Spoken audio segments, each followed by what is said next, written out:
निश्चित तौर पर यह धरती को सलाम करता हूँ।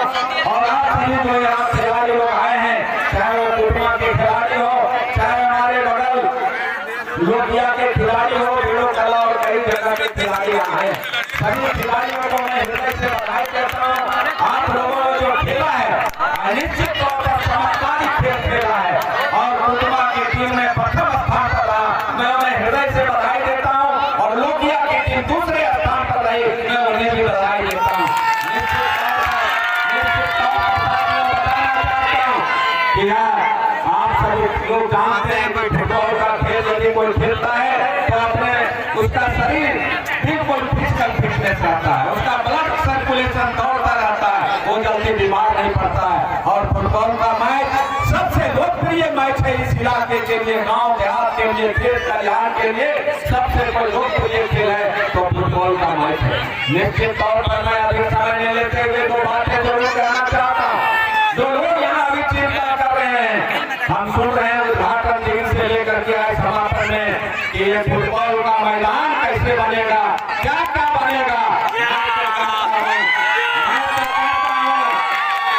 मैं तो कहता हूँ उन्हें चिंता नहीं करना चाहिए, इसलिए कि मैं याद दिलाता हूँ जब मैं इस क्षेत्र का विधायक था उसके पहले सुनते थे कि परकोला में पक्की सड़क बन रहा है, बनगांव में पक्की सड़क बन रहा है, आपको रूपनाली में पक्की सड़क बन रहा है, आपको बरैया में पक्की, आपको जामपोती के भूमियारी में पक्की सड़क बन रहा है, लेकिन किसी गांव में पक्की सड़क नहीं बना। पक्की सड़क बना जब जानकी यादव यहाँ का विधायक था तो ये सारे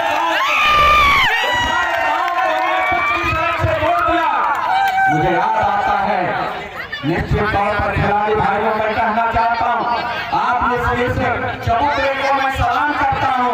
हमारे केदार यादव जी, सुखदेव यादव जी, दशरथ यादव जी, कार्तिक पासवान, यहाँ सब लोग हैं, शायद भुला गए 2 साल के पुरानी इतिहास को, जब इस इलाके में परकोला के पहाड़ के बगल में इसी जमशेदपुर के इलाके में जब महीनों दर महीनों रहते हाथियों ने गजराज बाबा ने यहाँ डेरा डाल दिया और 30-35 की संख्या में बैठ गए थे तो इस इलाका के लोगों को घरों से निकलना जुर्म हो गया था, परेशान हो गया था।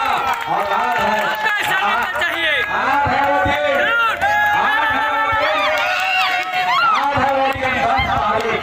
10 सितंबर 2022 का जो आज 2 साल से अधिक हुआ है। 2022 10 सितंबर को केदार यादव जी यहाँ बैठे हुए पूरे पंचायत का इस इलाके का इसी चबूतरे पर बैठक बुलाए थे और होने लगे, सारे लोगों को आंसू पोंछने में लगे और यही इन्होंने रोते रोते कहा कि अब इस क्षेत्र को बचा लीजिए। हम लोग दौड़ते दौड़ते डीएफओ से लेके मंत्री से लेके सरकार से लेके सब जगह गुहार लगाया, लेकिन कोई नहीं सुना। अब इस क्षेत्र को कैसे बचेगा आप जानिए पूर्व विधायक जी, अब आप भी इस क्षेत्र को बचा सकते हैं। हम लोगों ने संकल्प लिया था इसी जगह पर, यहीं पर हाथ उठा के संकल्प लिया कि केदार यादव जी आप रोइए नहीं, बल्कि हम इलाका के लोग लड़ने के लिए आप तैयार हैं, बोला लड़ने के लिए तैयार हो। मैंने कहा कि 14 तारीख को चरकुसा प्रखंड मुख्यालय के सामने हम लोग खुले आसमान में बैठेंगे और वहीं से हम लोगों के सारी समस्या का समाधान होगा। साथियों आप सभी जानते हैं मेरे राजनीतिक जीवन का सबसे लंबी लड़ाई, सबसे लंबा आंदोलन, सबसे कठोर आंदोलन मैंने 14 सितंबर 2022 को उसी चरकुसा की धरती पर साथियों के साथ बैठा और 19 अक्टूबर 2022 को बैठा रहा। चाहे दुर्गा पूजा हो, चाहे नवरात्रा हो, चाहे विश्वकर्मा पूजा हो, चाहे कर्मा पूजा हो, चाहे जितना भी विश्वकर्मा भगवान और गणपति पूजा हो, सब हम लोगों ने उसी जगह पर उसी खुले आसमान में बिताया। मैं बताना चाहता हूँ और आज वहाँ से न्याय मिला, इंसाफ मिला। गजराज बाबा को जो कहते थे वही वन विभाग के और इस क्षेत्र के जनप्रतिनिधि की बरसात में नहीं जाएगा, हाथी कहाँ जाएगा और हाथी बच्चा देने वाली है, इसलिए कहीं जाने वाली नहीं है। लेकिन उन सारे गजराज बाबा को भी यहाँ से बड़ा की टीम आके भगाया और यहाँ नेत्र भेजा और इस इलाके में जितना भी क्षति हुआ था कैंप लगा के हमने मुआवजा दिलाया। हमने इस इलाके में जो समस्याएं थी, चाहे वो डिग्री कॉलेज में पढ़ाई का सवाल था, चाहे पॉलिटेक्निक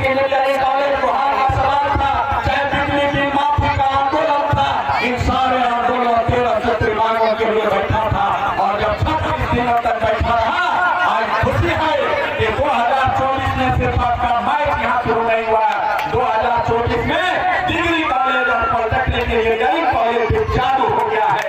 ये इसलिए मैं देश नहीं करते हुए इतना ही कहना चाहता हूँ कि आप जो अभी हमारे निश्चित तौर पर रविशंकर जी कह रहे थे, यह मैच की शुरुआत आपने कर दिया है, लेकिन अभी राजनीतिक मैच भी होना बाकी है। अब राजनीतिक मैच भी होने वाला है, क्योंकि चुनाव आयोग का भी सेल बजने वाला है।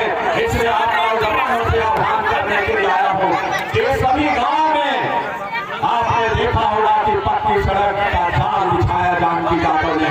आने वाले दिनों में आप ये मैच को जीतिए, जो राजनीतिक मैच जो चुनावी मैच होने जा रहा है उसमें आप जीतिए।